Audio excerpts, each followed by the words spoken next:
Hi, I'm Elena. And I'm Taylor. And this is Lights, Camera, Acting.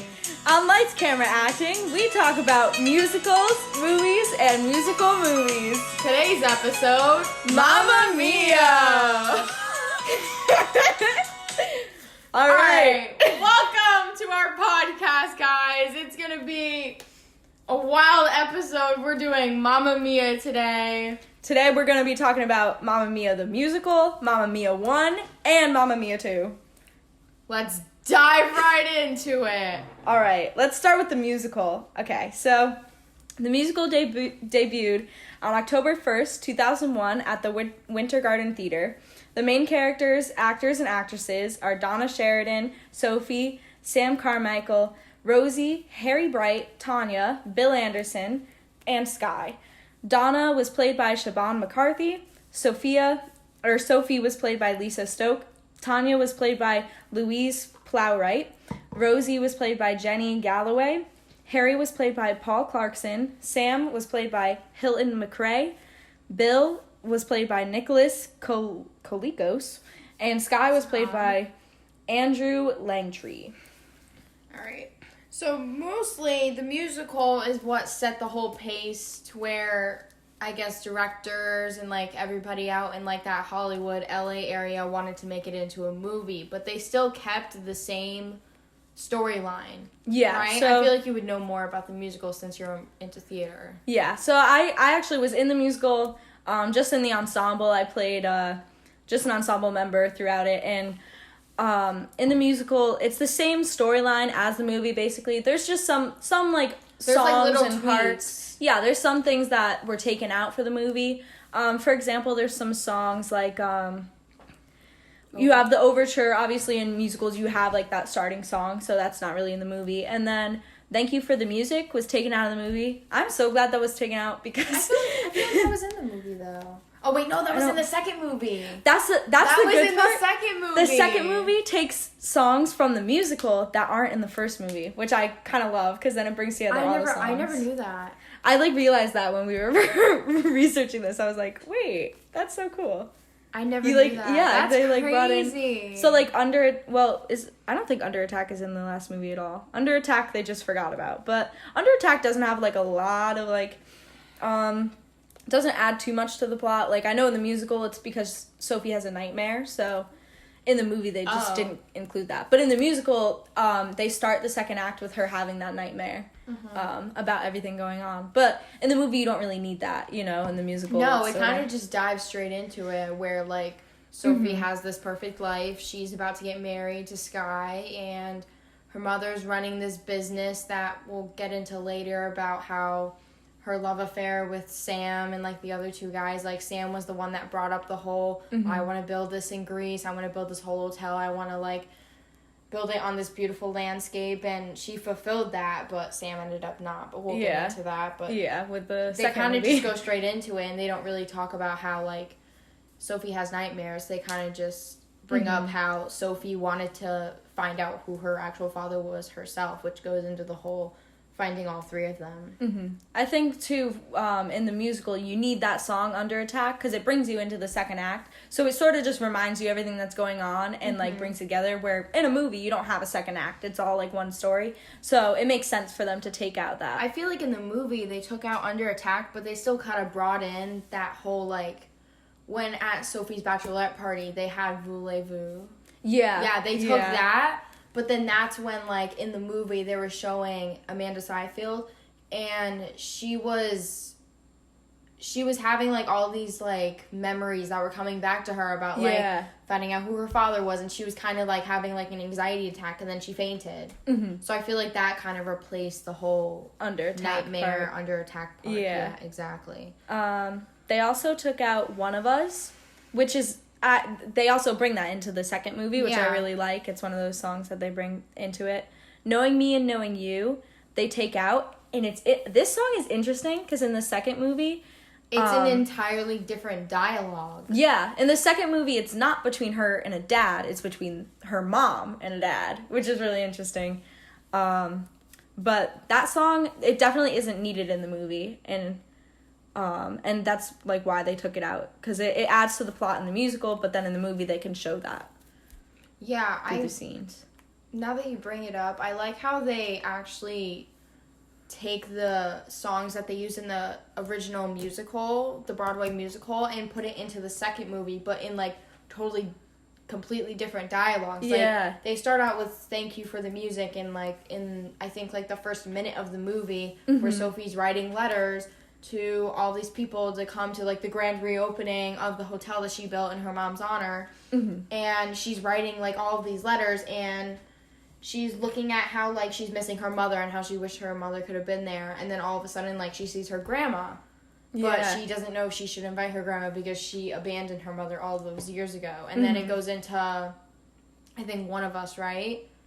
Yeah. How you said, like, One of Us was between, I think. Who was it between? It was between, in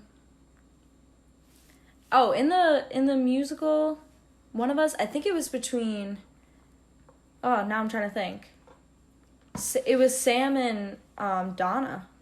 Yeah, One of Us is in the second movie is between Sophie and Sky. Because Sky went to, like, this whole, like, I don't know what it was, convention in New York about, like, running a hotel business. And he's learning, like, all of these techniques that could really help him and Sophie, like, build that kind of life. And they're kind of regretting, like, pulling themselves apart from each other.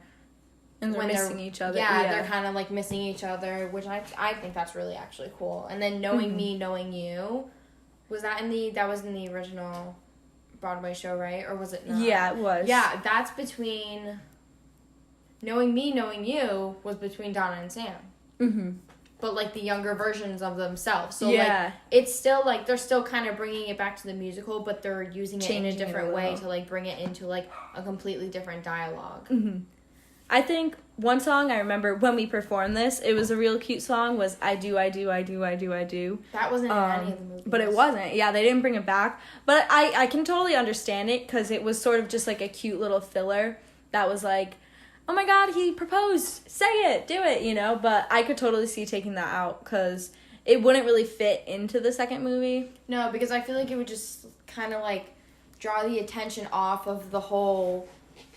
find Sophie, like, truly wanting to find out who her father is, and then finding, like, there's actually 3 of them, and, like, I feel like it would just take the whole idea off of that and more onto the wedding. But then in the second movie they bring the whole, oh, we got married, we're spending our life together, I'm building all this, like, we're building a life together, and then they end up having a baby. Yeah. Kind of, in a way. So it's like after the wedding already.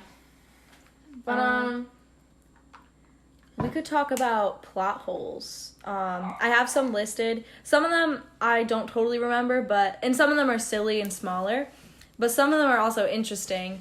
The order in which she meets the guys changes a little. That's, like, one of the biggest reviews that people noticed after the second movie came out. One of the biggest things, like, after I watched the movie, like, you know it. Like, I fell in love with it. I listened to the soundtrack all the time. I loved it. I loved all the singers.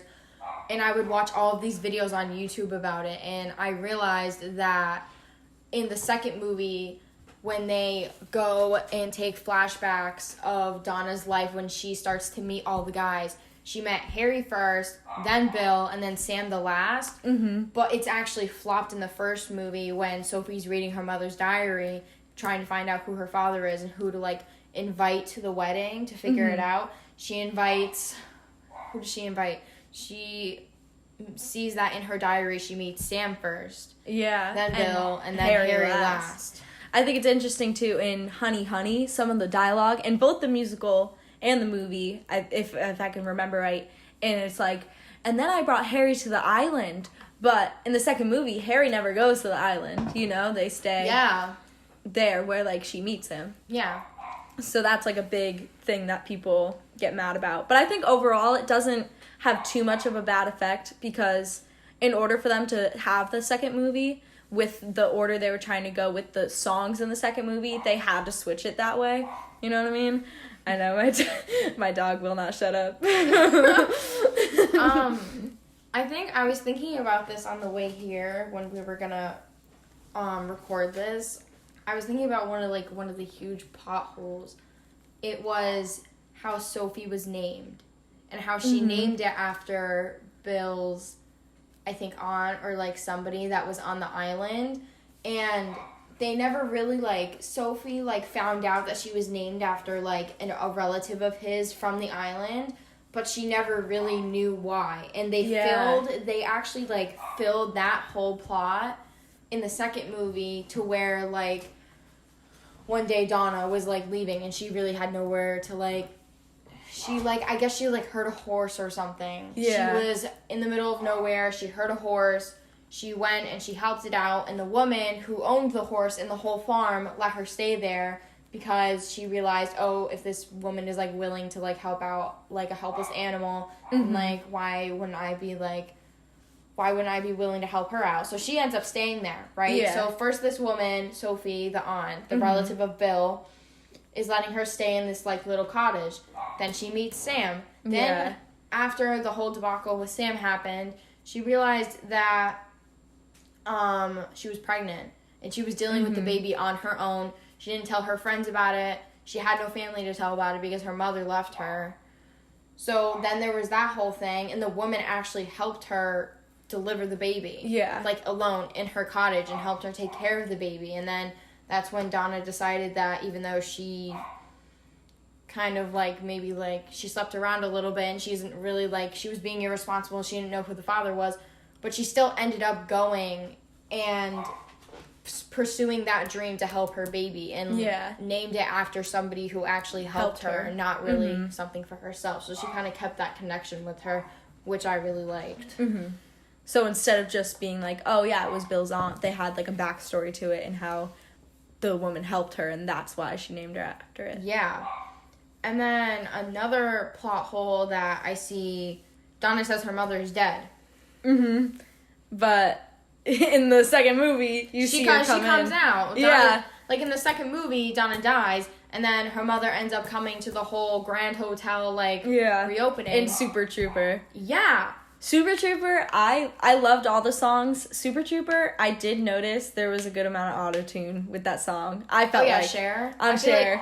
Like Cher is an iconic singer. She always has been from the 70s. Yeah. But I asked my father about this the other day because I was watching Burlesque, which Cher plays a huge role in. Yeah. And I asked him if her voice has always been that, like, I don't want to say like, deep and, like, I don't want to say manly, but, like, sort of, that's what I feel like it sounds like. And, like, I was watching other videos of her, like, with, like, no auto-tune, but she sounds the same way. But you can definitely tell, like, when you're listening to the soundtrack that she has, like, a huge amount of auto-tune. And I feel like Amanda Seyfried, I feel like she definitely had a lot more auto-tune, too. In the second movie. Filming the second movie, exactly.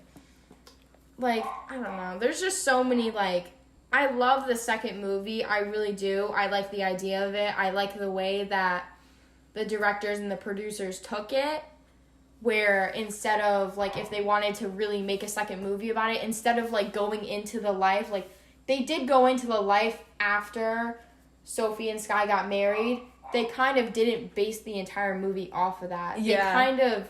This is, like, one of my favorite things. I was actually thinking about this, too. They took the movie and they wanted to make it based around Sophie's life and her progression into, by the end of the movie, while Sophie's going through opening this hotel and kind of reminiscing, and Rosie and Tanya are, like, telling her all about her mother and how her mother would have loved this. There will also be, like, a lot of flashbacks throughout the movie about young Donna and her life. And it takes Donna through these flashbacks all the way through where after college she wanted to leave and she wanted to explore the world, how she met Harry and then she met Bill and then she met Sam and then she went back to Bill, and, like, kind of takes her through the whole, like, summer that, like, she went crazy and kind of just lived her life that Sophie was reading about in her diary. In the first movie. And you get to actually see it played out. Yeah, you see it play out. And they played it out very well in the second movie. Especially using the songs from the musical. Exactly. And I love how in the end, when Donna has the baby, which is Sophie, and then Sophie finds out she's pregnant, and then at the end of the movie, even though Donna was dead, Meryl Streep, who plays Donna in both of the movies, she comes back. She sings that last song. Sophie's walking down the aisle or whatever it is to baptize her newly born child, and then while there's Sophie walking down and Meryl Streep, Donna is like singing to her, kind of like reminiscing with her and kind of having that mother-daughter connection. They also have flashbacks of young Donna, walking down in the same set, carrying Sophie. And it, like, connects them more. It connects, and brings the whole story together. Yeah, as if, like, Sophie and Donna were, like, living out their lives together in the same, like, time concept, kind of, in a way, which I, like, thought was actually very, very, very cool. I'd definitely say there are a good amount of plot holes, and people like to, nitpick and, like, search for where there's differences, and there's plenty of them, but because of how, like, iconic Mamma Mia is as a show, and the way they brought, like, the older songs into the last movie, none of that ends up really mattering, and you still see that there's still diehard fans who don't really care for the plot holes, like me. They just love, they just love the story, and, like, that... The costuming, it's just a fun, the sets, like, the whole Greek, like, settings, and, like, the costumings. Oh, my God, the costumings. How Lily they take, James. Like, exactly, yes. Yeah, I loved her. Everybody was obsessed with her style. Yeah. Like, that orange skirt that she had. Oh, my God. And the bell bottoms, of course. Yeah, because it was, like, I feel like it brought, like, back a sense of the 70s. And I feel like that's what really took me. Like, I think after that movie, like, I feel like the second movie is what really got me into the 70s. Mm-hmm. Because they took the whole, like, I think it was, like, 1977 or something that they had this take place. Mm-hmm. So they had, like, all of, like, the bell-bottoms, like, the big skirts, like, I don't know. I thought it was just so cool. And, like, Super Trooper was, like, such a, like, huge number, all, like, the flashy and the disco and, like, they kind of did that same thing at the end of the first movie when they did Waterloo. Mm-hmm.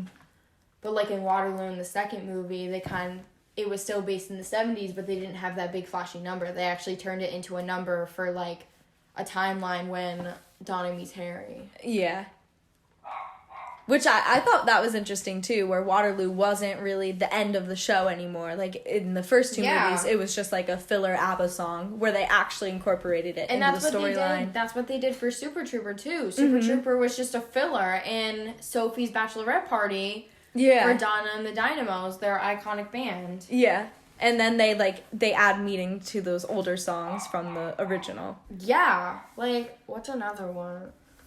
Also, the whole 70s, like, scenery and, like, this type of, like, sense in it, it's all because of, like, how ABBA, like, all of the songs that are in the musical, the movie, like, both movies, they're all based on the 70s, like, Swedish band ABBA. Yeah.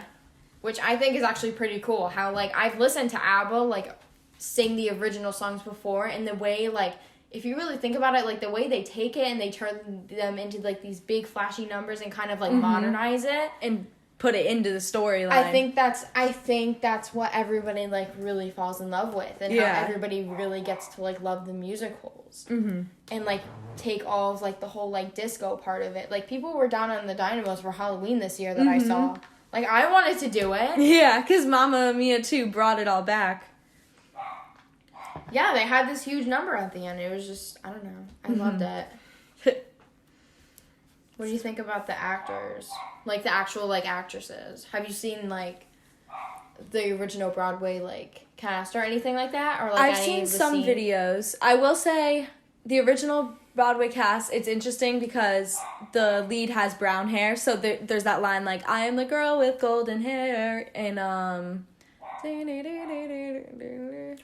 that they did that when you did the cabaret, too. Yeah.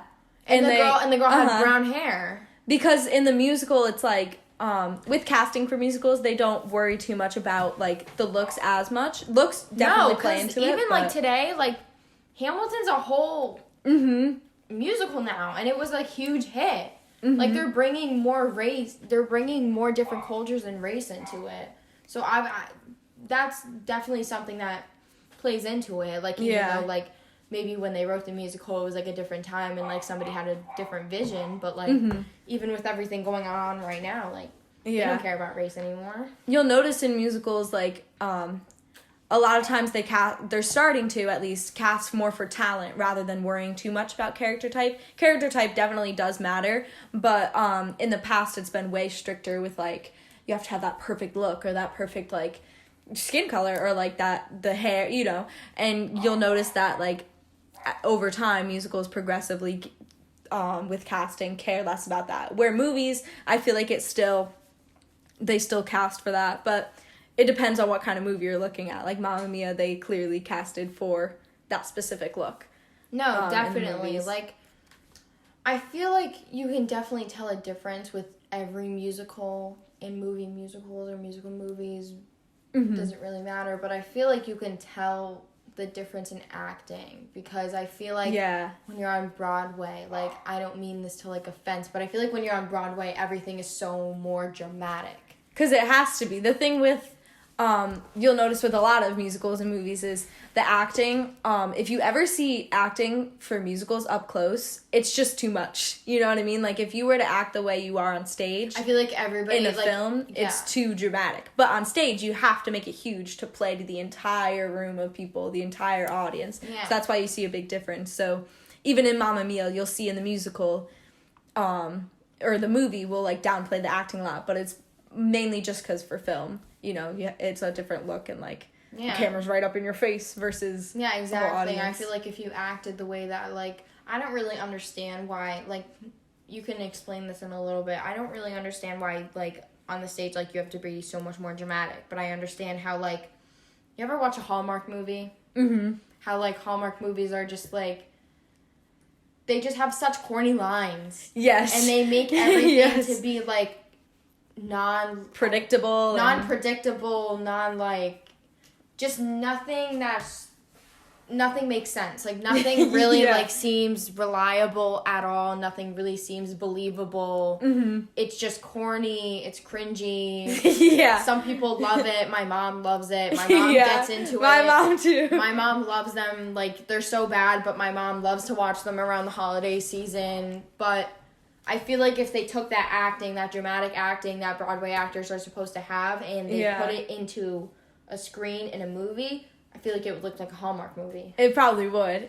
So that's where you see the differences between, you know, the Broadway musical and the films, but it's only because they had to translate the acting to fit a movie and still have the movie be believable and not goofy looking like a Hallmark movie.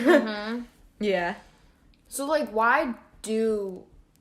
obviously you would know this because you're into theater, why do you have to be so dramatic when you're acting? It's mainly because you're playing to that big, wide audience, and you want, like, the last row to be able to feel what you're trying to do. So it's, like, you gotta be intense, you know? Mm-hmm. Or, like, it's just, with theater, too, a lot of stuff, because it's live, you sing in a different way in order to protect your voice too. Mm-hmm. Where, like, movie, you know, you record it once and then it's done. But movies, if it's live, you record it, like, it's like the orchestra's live there, but, like, when you're watching, like, a movie on a big screen, you have, like, 5 different, like, levels of, like, takes or, like, levels of orchestra playing in the background of a song, like, with musicals too, when we'll probably see this with a lot of different shows that we come across. With the singing, in order to protect your voice, you have to have that, like, sort of twangy sound that you hear, and, like, a lot of, like, vibrato where it's like, you know, like, that kind of thing. Because that kind of singing and, like, singing, like, talking while you're singing, having that, like, talky sound is what's best for your voice in order to perform, you know, however many days a week, 5 days a week, if you need to. Where movie, you take it once and it's done. So what about the actors? Like, you said you saw, like, a couple of scenes of the original. Yeah, I've seen musical. Some videos. What do you think of, like, the actresses compared to, like, Meryl Streep and Amanda Seyfried? Like, how would you, like, compare them? Like, what do you think? Like, I feel like if you're making a movie based on a musical, like, you have to have high expectations, but also meet a certain criteria so that the movie is visible and people would want to watch it. So, like, how do you think, like, they did good picking, like, the actresses and actors? I would say they did good With the accents, actually, because in the musical, you hear a lot of different weird accents, actually. Like, you'd expect, like, you don't really hear very many, like, Greek accents. It's, like, you get, like, British and, everyone an American in the movie, accent. Most of the people in the Mamma Mia 2 movie are from British academies. Mm-hmm. So, like, you'll hear different accents, and in the musical, I think I remember reading in the original, the people playing the parts kept their own accents. So that's why it's, like, a little confusing that you hear different accents in the show. And so, like, with the movie, they sort of just took that and ran with it. And so they kept, like, people's accents and that, like, British sound, even though it doesn't, you might not necessarily think it fits into that, but they were able to pull that together with the plot, with the second movie, too, which is interesting. So I think they stuck to that, definitely. And then just also, like, how the characters were represented in the musical is very, very similar to the movie. The movie, they kept that same storyline, and they kept the characters have the same type of acting, and, like, they do the same type of things. They kept a lot of the dialogue the same, and a lot of the script is the same. So I think that, like, held true. And the actors, too, they are similar to the musical in that way, where they can portray the character in the same way that the musical was. Mm-hmm. Let's talk about, like, some iconic actresses and actors. Meryl Streep. Mm-hmm. I like that she came back for the second movie. So did I, but I wish I had more of her. True. But I like the way they played it out, because if they didn't have Lily James, like, I feel like it just wouldn't be the same. Lily James is so good. She was really good. She was so good. And I actually saw her, like, I saw a video of her singing live. Mm-hmm. She can sing. Really? Yeah, she can actually sing, and it's crazy because she played Cinderella too in a Disney movie. Yeah. And, like, now you have this whole, like, different side of her, and I feel like she just, like, portrayed the whole, like, free spirit of Donna That's so well. what I was exactly gonna say, like, that whole, like, character and, like, free spirit of her. I just thought she did so good. Mm-hmm. I loved her in it. Like, I'm obsessed with all her. the songs that she sings. Yes. Every single one love, of them. I like Andante. I love and that I like, one. What's the name of the game? I like both of those. She both sings as solos, right? I think in the second movie. When I Kissed the Teacher too. Mm-hmm. That one was really popular. That one was a really good one. What's another one? I don't know. Meryl Streep did really good. Meryl Streep is mostly, she plays a lot of, like, Broadway, like. Yeah, like she come Into from the Broadway? Woods. I was gonna say Into the Woods. I think she did, to be honest. I'm not completely sure though if she probably did. A lot of people, yeah. I have a feeling she did. Mm-hmm. But she did so good. Like, I don't. Cher's appearance was good. I like the fact that they brought somebody as big as Sharon. Yeah. I feel like they only did that for the name. For publicity. True.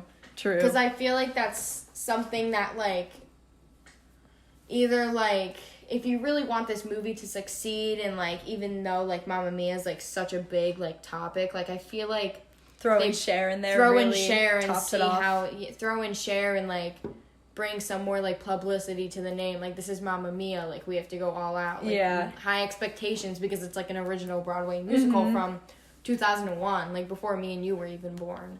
Mm-hmm. But yeah, I think they did so good with the actors and actresses compared to, like, I like that actors and actresses came back for Mamma Mia too. Also, oh yeah, me too. You know what I mean? Like, I'm glad, like, they didn't have to find anyone new, and that they were all willing to, you know? Mm-hmm. And I think that shows that, like, the first show, like, was recorded well. Like, for the actors and actresses to want to come back and do it all again, it just shows how much they also love the show. Yeah. And I feel I'm getting off topic a little bit. I feel like when we were watching the movie, when we went to go watch it in the movie, I can't remember if I went with you or Sophia, but Sophia, like, told me some drama about Amanda Seyfried. Ooh, really? About, like, how, like, her husband, like, I think, like, did her and the guy, Dominic Cooper, who plays Sky, I think they dated. Oh, and then they broke up. And then she got a husband. And then they had to... Yeah, and then she got a husband. And her husband was, like, mad that she was going to be in a movie with him and play opposite him. Oh, shoot. Yeah, I didn't know about that. That's some little drama. Ooh, that's interesting. That's just some little drama. Or like, I heard that, like, somebody told me, and I don't know. It kind of just came to me right now. Yeah, so they had to still play that even though they broke up. And she was with... That's interesting. I didn't know about that. Mm-hmm. But, did we get everything? I don't know. Is there anything you want to add? I don't think so. I mean, we talked a lot about all three of them and, like, comparing them and seeing how the plot all comes together with the second movie. I guess we could just say, like, overall opinion, I love it. I love all of Mamma Mia. You know I love Mamma Mia. We both love Mamma Mia. You know I love Mamma Mia. I'm, like, one of those super fans that, like, fantasize about being in the 70s and thinking that I could, like... And sure, you could be like, oh, there's plot holes, but, like, at the end of the day, none of that really matters, you know? Like, the shows were put together so well. Broadway, the Broadway musical, the movies, like, all of it. The way the whole plot comes together really is, like...